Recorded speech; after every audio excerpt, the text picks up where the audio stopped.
자, 계속해서 이어서 나가 보겠습니다. 자, 1866년에 자, 병인 박해가 벌어지고 그다음에 1866년에 이제 늦가을 이제 여름쯤에 제너럴 셔머노가 와서 평양에서 이제 딱 대동강 출몰을 해서 통상을 요구했습니다. 근데 거절하니까 제국주의의 못된 습관을 버리지 못하고 평양을 약탈하니까 평안도 관찰사 박규수가 이를 제너럴 셔머노를 폭파시켜버리면서 무력으로 응징을 했습니다. 자, 하지만 이제 1866년 이 스펙타클한 1866년 아직 끝나지 않았습니다. 1866년 늦가을. 자, 늦가을인데 늦가을.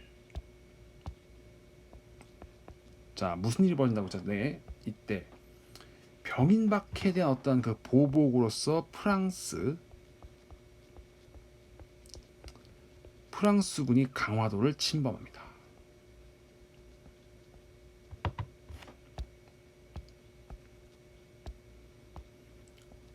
강화도 침범. 아까 그 제너럴 셔모노 같은 경우에는 어떤 문제가 있냐면, 자, 어떤 상황이냐면 거기는 이제 그 상선이에요. 그러니까 상선인데 그냥 상선이 아니라 무장 상선이죠. 근데 이건 정확하게 군대가 침입을 한 겁니다. 군대가 침입을 했어요. 자, 그러면 이제 당연히 이제 조선군하고 이 프랑스군이 이제 무력으로서 서로 충돌을 하게 되는 사건이 바로 어떤 사건? 병인 양요입니다. 병인 양요. 자, 어떻게 보면 그 무기 체계를 살짝 이제 언급하면은 조선군은 사실 그 임진왜란 때 쓰던 조총 그거랑 크게 성능 차이가 그렇게 딱히 뭐 차이가 없는 그 총을 썼고, 프랑스군은 당연히 이제 신식 라이플을 썼습니다. 라이플을 썼는데 일단 사거리 면에서도 이제 그 상대가 안 되고, 무엇보다도 이제 장전 속도에서도 이제 그 조총은 이제 한 1분당 한 2발 정도 쏠 수 있는데 당연히 이제 라이플은 이제 그보다 더 훨씬 빨리 쏠 수 있겠죠. 자, 일단 무기가 상대가 안 되는 요 상태에서 조선군은 정말 용맹하게 싸웠습니다.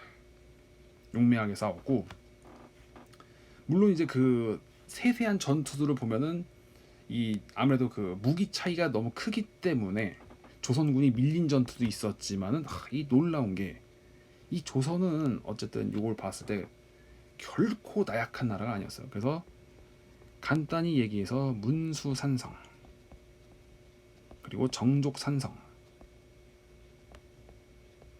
자, 이 곳에서 무려 프랑스군을 물리쳐요. 물리치는데 물론 이제 그 프랑스군 사상자가 그 채 5명, 10명을 넘진 않을 겁니다.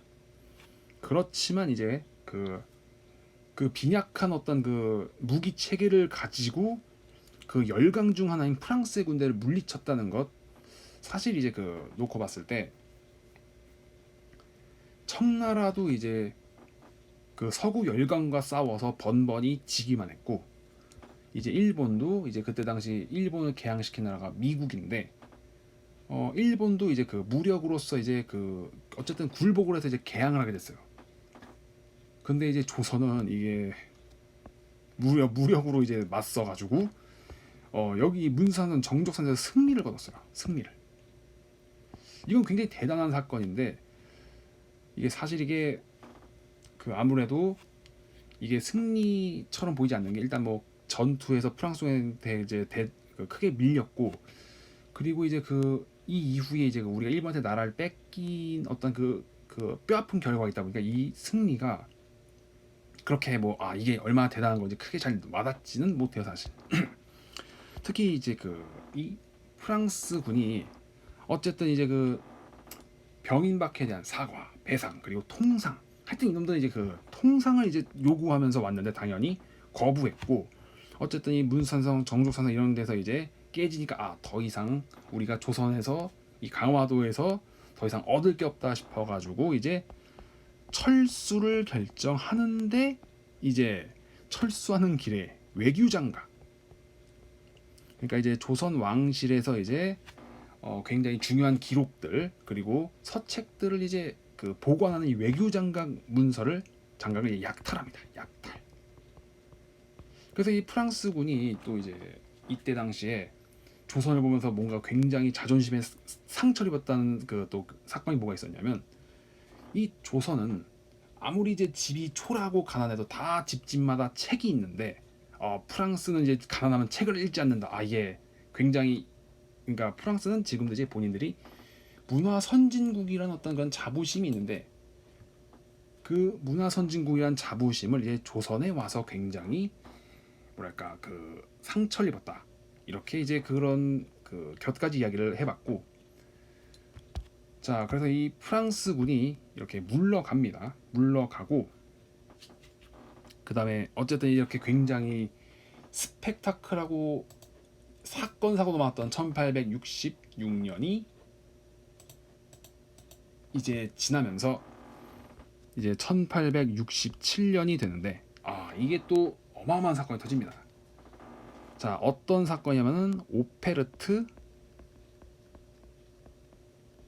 자 뭐 에른스트 뭐 이제 오페르트 이게 플레임이 그렇게 되는데, 자 이 사람이 이제 무슨 짓을 저지르면, 자 이 사람이 이제 그 남현군이라는 이 그 사람인데, 이 사람은 누구냐면 흥선대원군의 아버지, 그러니까 고종으로 치면 할아버지가 되겠죠. 이 사람의 이제 묘를 이제 자 무덤을 파헤쳐서 시신을 이제 강탈하려던 도굴, 근데 정확하게 도굴 미수 사건이에요. 미수 사건이 벌어집니다. 도굴 미수 사건. 왜 도굴에 실패했냐면은, 이게 조선의 어떤 그 왕실의 어떤 무덤 같은 경우에는 자 그 관을 딱 이제 그 모셔놓고 그 위에 석회, 그러니까 뭐 콘크리트, 시멘트 이런 걸 발라요.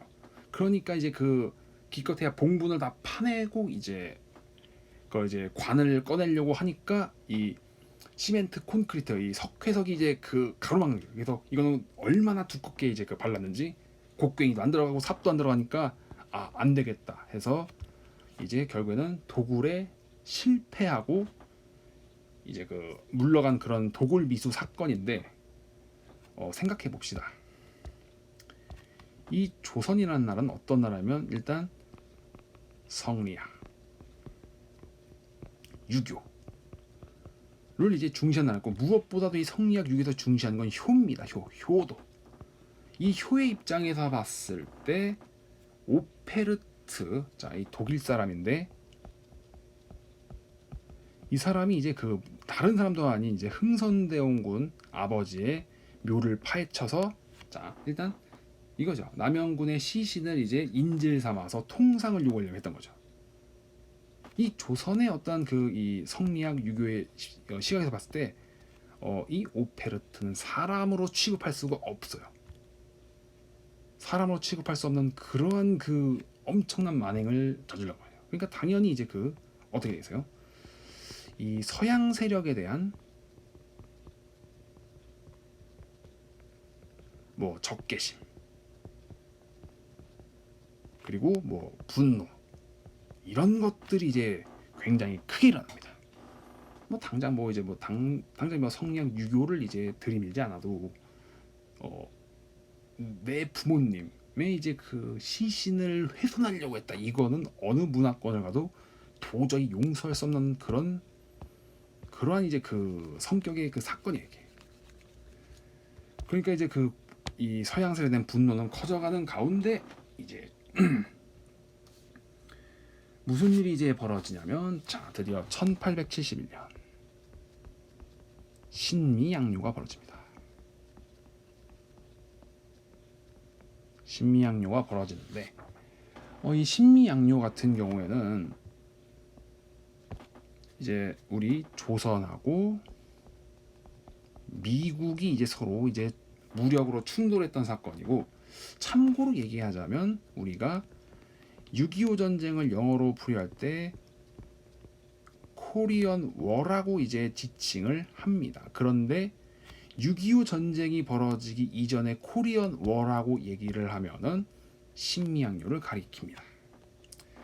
그리고 또 이 신미양요도 또 이제 미국의 입장에서 또 이제 굉장히 뭐랄까 중요한 또 전쟁 이유가 뭐냐면, 미국이 이제 해외 원정을 갔습니다. 그래서 해외 원정을 가서 최초의 전사자가 이제 발생했던 이 전투가 신미양요입니다. 그래서 미국의 입장에서도 굉장히 이제 어떻게 보면 이제 되게 중요한 어떤 그 전쟁이 될 수 있는데, 자 1866년 자 무슨 일이 있었다고죠? 자 평양에서 제너럴 셔머노 사건이 벌어집니다. 제너럴 셔머노 사건이 벌어졌고, 자 이거를 이제 그 빌미를 삼아서 신미양요, 자 마찬가지로 강화도를 침범합니다. 강화도를 침범하고, 이 강화도를 침범하면서 주요 격전지는 뭐 광성진, 광성보 여기서 이제 싸웠던 지휘관 어제연.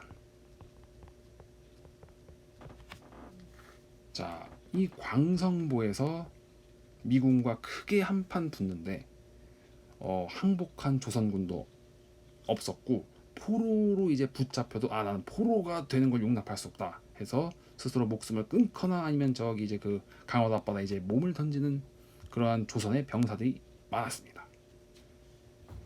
그리고 이제 그 얼마나 이제 그 화력, 어쨌든 뭐 이 미국도 이제 그 조선하고 이제 무기를 비교해 봤을 때 당연히 이제 미국하고 이제 조선의 무기, 조선이 상대가 되지 않았어요. 그럼에도 불구하고 굉장히 그 조선군은 이제 용맹하게 싸웠고 다 전멸했습니다. 도망간 사람 없이.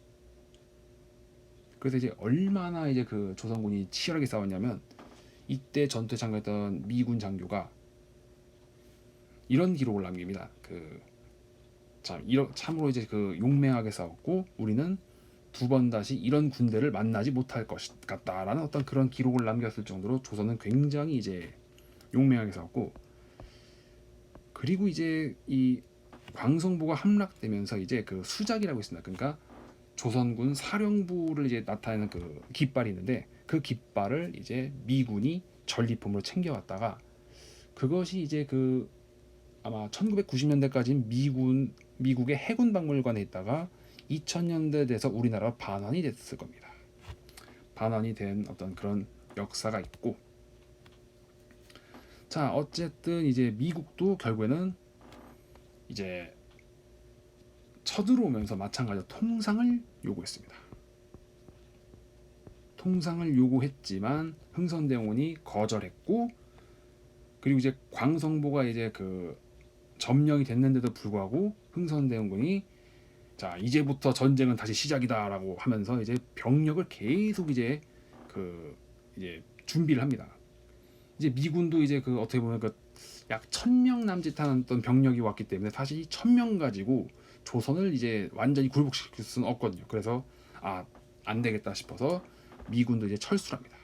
그래서 어떻게 보면 이제 병인양요, 신미양요, 서양 세력과 이제 무력으로 맞서 싸워서 이제 무력으로 정확하게 물리친 건 조선이 유일합니다. 일단 제가 세계 전쟁사를 이제 살펴보고 제가 아는 한도에서는 그렇고, 이게 굉장히 역사적인 사건인데 아무래도 우리가 일본한테 나라를 뺏긴 어떤 그 아픔이 있다 보니까 이게 그렇게 대단하게 여기지는 않고, 자 그래서 이제 흥선대원군은 이제 이제 그 신미양요, 병인양요를 이제 겪으면서 이제 뭐냐면 척화비라는 걸 세우게 됩니다. 척화비. 이 척화비는 이제 서양 오랑캐가 쳐들어오는데 싸우지 않는 것은 그들과 화친하자는 것이며, 그들과 화친하자는 주장은 나라를 팔아먹는 그런 소리와 똑같다라는 그런 내용이 있는데, 자 한번 우리가 이 사건에 대해서 한번 평가를 해봅시다. 우선 중요한 건 이제 서구 열강이 이제 그동안 시도했던 무력 개항, 이게 조선에선 통하지 않았어요. 조선은 통하지 않았어요. 이게. 아까 얘기했지만 세계 전쟁사를 봐도 이 시기에 서구 열강 무력으로 물리친 건 정말 조선이 유일합니다. 제가 아는 한도 내에선. 근데 이게 굉장히 부당한 게 뭐냐면은 자 이것 때문에 이제 개화, 근대화가 늦어졌다.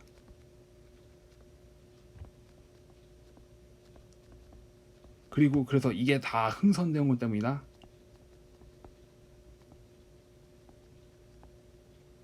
이거는 어떻게 보면 굉장히 부당한 평가라 볼 수 있어요. 왜냐하면 분명 서구 열강은 이 무력갱 분명히 침략적 성격이 있었어요.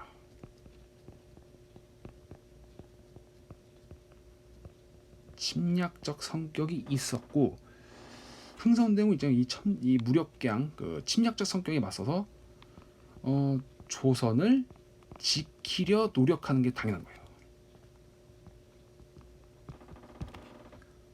굉장히 당연한 거예요. 조선 지키려 노력이 당연했던 거죠. 사실 이게 그 예를 들어서 그 방문 판면이 있어요. 그래서 그 방문 판면 이제 그 뭐 물건이 이제 그 뭐 어쩌고저쩌고 열심히 설명하다가 필요 없을 것 같아서 저전에 안 사겠다 했는데 갑자기 강도돔에서 흉기를 들고 물건을 살래 아니면 그 뭐 이 세상을 뭐 그만 이제 이 시간 이후로 이제 호흡을 멈출래 이런 이제 그 욕을 했다고 합시다. 그러면 그거는 방문 판면이 이제 잘못한 거죠. 어떻게 보면 그런 식으로 이제 그 서구 열강이 접근했고 흥선대원이 이걸 방어하려고 했습니다. 사실 뭐 이제 흥선대원에서 조금 더 얘기를 하자면 흥선대원군도 이제 최대한 이제 그 무기를 이제 뭔가 개량하고 확충하기 위해서 그 제너럴 셔먼 부품을 가지고 증기선을 만들려고 했는데 그것도 이제 뭐랄까 아무래도 기술적 차이 때문에 그것도 실패했고 그리고 이제 또 이제 흥선대원이 열기구를 이제 제작해서 그것도 어떻게든 잘 활용해 보려고 했었는데 그것도 잘 되진 않았어요. 그래서 흥선대원군이 이제 그렇게 예전에는 뭔가 이제 조선의 개화, 근대화를 이제 막았었던 그런 어떤 원흉으로 지적이 됐지만 조금 이제 우리가 이런 시각들을 한 번 더 되돌아볼 필요가 있겠습니다.